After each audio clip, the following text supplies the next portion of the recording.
बहुत डिस्टर्बिंग बात है। और मैं इतना ही कहूँगा कि मैंने पूरी ईमानदारी के साथ और पूरी निष्ठा के साथ अपने राजनीतिक जीवन में काम किया। 2015 से लेकर आज तक मैं भी अपने ही निवास पे 2-3 बेडरूम के फ्लैट में वसंत कुंज में ही रह रहा हूँ। मेरा आवास सिविल लाइन से बंगलो था। मैंने ना कभी बंगलों को देखा और ना मैंने कभी वहाँ शिफ्ट किया। मैंने अपने ही आवास में रह के राजनीति की और आगे आने वाले दिन में भी मैं ये वादा करता हूँ कि जिस प्रकार से एक बढ़िया साफ सुथरी राजनीति हम करते आए, जिस प्रकार से मैंने पूरी ईमानदारी के साथ अपना राजनीतिक जीवन आगे बिताया, क्योंकि मेरा लक्ष्य सिर्फ एक था कि अगर राजनीति में मैं तो वकालत करता था, अपनी वकालत छोड़ के हम आम आदमी पार्टी से 2015-2014 में जुड़े अन्ना आंदोलन के टाइम से, और मेरा मकसद सिर्फ एक था कि किस प्रकार से दिल्ली वासियों की सेवा की जाए। मुझे पूरा यकीन है कि 2025 के चुनाव में बीजेपी सरकार बनाएगी और दिल्ली की चाबी नरेंद्र मोदी जी के हाथों में देगी। यही लक्ष्य मेरा है और मैं आप लोगों से वादा करता हूं कि मैं अपनी पूरी ईमानदारी के साथ हर एक बीजेपी के कार्यकर्ता के साथ कंधे से कंधा मिला के ये मकसद को पूरा करेंगे। मेरा यही आप सबको कहना है।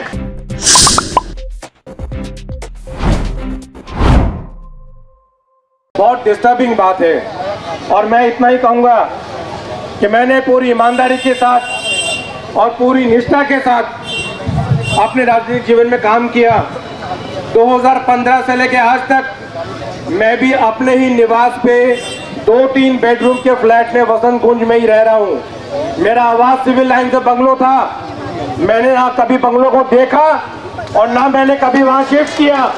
मैंने अपने ही आवास में रह के राजनीति की और आगे आने वाले दिन में भी मैं ये वादा करता हूँ कि जिस प्रकार से एक बढ़िया साफ सुथरी राजनीति हम करते आए, जिस प्रकार से मैंने पूरी ईमानदारी के साथ अपना राजनीतिक जीवन आगे बिताया, क्योंकि मेरा लक्ष्य सिर्फ एक था कि अगर राजनीति में मैं तो वकालत करता था, अपनी वकालत छोड़ के हम आम आदमी पार्टी से 2015-2014 में जुड़े अन्ना आंदोलन के टाइम से, और मेरा मकसद सिर्फ एक था कि किस प्रकार से दिल्ली वासियों की सेवा की जाए, किस प्रकार से दिल्ली का विकास किया जाए।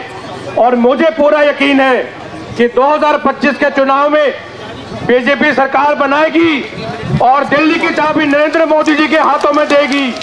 यही लक्ष्य मेरा है और मैं आप लोगों से वादा करता हूं कि मैं अपनी पूरी ईमानदारी के साथ हर एक बीजेपी के कार्यकर्ता के साथ कंधे से कंधा मिला के ये मकसद को पूरा करेंगे। मेरा यही आप सबको कहना है। मैं हर एक कार्यकर्ता को ये भी कहता हूं कि मुझे अपना भाई, अपना बेटा, अपना जो भी कुछ समझ के आप सब लोगों का पूरा अधिकार है कि जिस भी प्रकार से अगर मेरा योगदान किसी भी रूप में आपको लगता है कि मेरा योगदान कहीं भी, तो मैं आपके साथ 24 घंटे 365 दिन आप मुझे खड़ा हुआ मिलेंगे। यही मुझे कहना था। बीजेपी के परिवार से मैं नया जुड़ा हूं। मेरा आप सब लोगों से अनुरोध है, क्योंकि मैं समझता हूं किसी पार्टी की अगर कोई ताकत है तो वो नेता नहीं, हर एक कार्यकर्ता जो यहाँ खड़ा है वो है। अगर ये भी मैं कहना चाहता हूं, अगर किसी कार्यकर्ता के मन में उनके लीडर के प्रति अगर सवाल उठते हैं तो ये निश्चित है कि वो पार्टी खत्म होगी। ये मैं कहता हूं और मैं ये कह नहीं रहा। आज आम आदमी पार्टी के कार्यकर्ता में उनके मन में बहुत बड़ा द्वंद चल रहा है कि क्या ये वही पार्टी है जिसके लिए हमने अपनी नौकरी छोड़ी? क्या ये वही पार्टी है कि जिसके लिए हमने अपना परिवार छोड़ा? क्या ये वही लीडर्स हैं कि जिसके लिए हमने सब कुछ अपना न्यौछावर किया? और मेरे ख्याल से मैंने अपनी चिट्ठी में जो लिखा है, मैंने अपनी जो प्रेस स्टेटमेंट में जो कहा है, मैंने बिल्कुल कहा। ये लोग कहते हैं कि मैं ईडी सीबीआई से डर के आया। मैं पूछना चाहता हूं कि मेरे अगेंस्ट कौन सा केस है? आप बताइए कौन सा ईडी का केस मेरे अगेंस्ट है?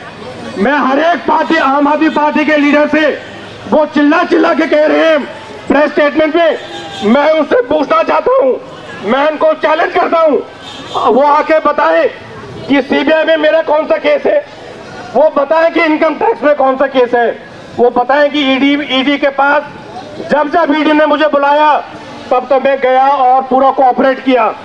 जब जब सीबीआई ने बुलाया, जब जब मैं गया, मैं भागा नहीं। मैंने उनके समन, जब भी किसी भी इन्वेस्टिगेशन एजेंसी का समन आया, मैंने जाके उनकी इन्वेस्टिगेशन में पूरा कोऑपरेट किया, जितनी बार बुलाया। और आगे भी अगर कोई इन्वेस्टिगेशन एजेंसी बुलाएगी तो हम डरने वाले नहीं है। वो कह रहे हैं कि कैलाश गहलोत डर के भाग गया। मैं उनसे सवाल पूछता हूं कि कौन सा डर था? जब अरविंद जी जेल में थे, जब मनीष सिसोदिया जेल में थे, जब संजय सिंह जेल में थे, जब उनके अन्य पार्टी लीडर जेल में थे, जब ईडी ने मुझे समन करके बुलाया तो मुझे डरना होता था, उस टाइम डरता। आज कोई डर नहीं है। मैं उनको कहना चाहता हूं कि अगर मैं पार्टी छोड़ के गया हूं तो अपनी मर्जी से गया हूं, और दुनिया में कोई ताकत नहीं जो कैलाश गहलोत को डरा सके। और मैंने विधानसभा में भी कहा, मैंने विधानसभा में कहा था कि मैंने कभी कोई डर के काम किया नहीं है। अगर बीजेपी के साथ जुड़ा हूं तो अपने बिल्कुल साफ मन से जुड़ा हूं, और अगर बीजेपी के साथ जुड़ा हूं तो बिल्कुल ईमानदारी के साथ और पूरी निष्ठा के साथ और पूरी वफादारी के साथ काम करूंगा। ये मेरा हर एक कार्यकर्ता को वादा है। बहुत बहुत धन्यवाद। जय हिंद।